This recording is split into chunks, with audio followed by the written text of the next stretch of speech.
For today po, gagawa po tayo ng chicken wings. Ayan po. Ito po fresh. And then, gagawin ko pong ganito. Ayan siya.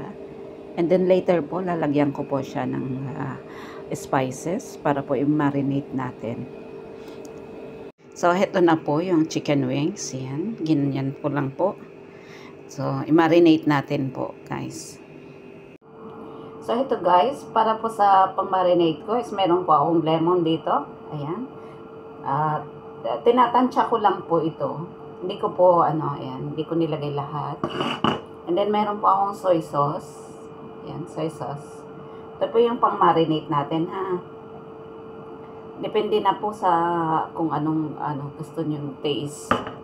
Ayan, meron din po akong paprika. Ayan. Lagay ko na lang. Ayan.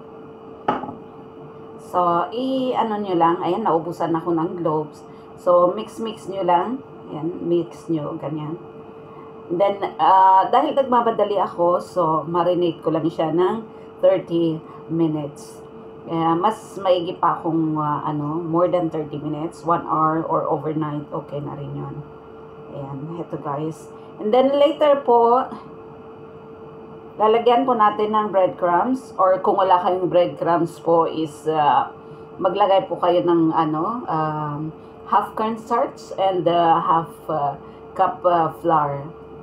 Then yun na po ang gagamitin yung pag-roll tapos i-prito. Guys, lagyan nga rin po natin ng black pepper. Ayan. Fresh black pepper. Marami na. And kunting chili powder. Kung gusto po nyo ng maanghang, dagdagan po nyo yung chili powder. Nilagyan ko lang ng konti. So, ayan guys, after 30 minutes po, ayan, meron na rin po akong breadcrumbs dito, nakahanda. Ayan po, i-coat po natin yan dito. Madali lang po guys. Pasensya na, ubusan ako ng gloves. Kaya kamay ko naman, malinis naman na yung kamay ko. Ayan, ganyan po siya. Guys. Para siyang legs, di ba? Pero ginawa ko pong yan. Chicken wings po ito.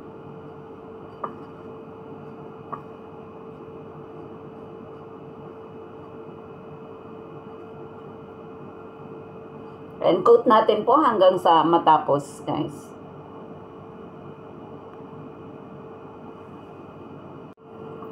O yan, ito na po guys. O, ready po for frying.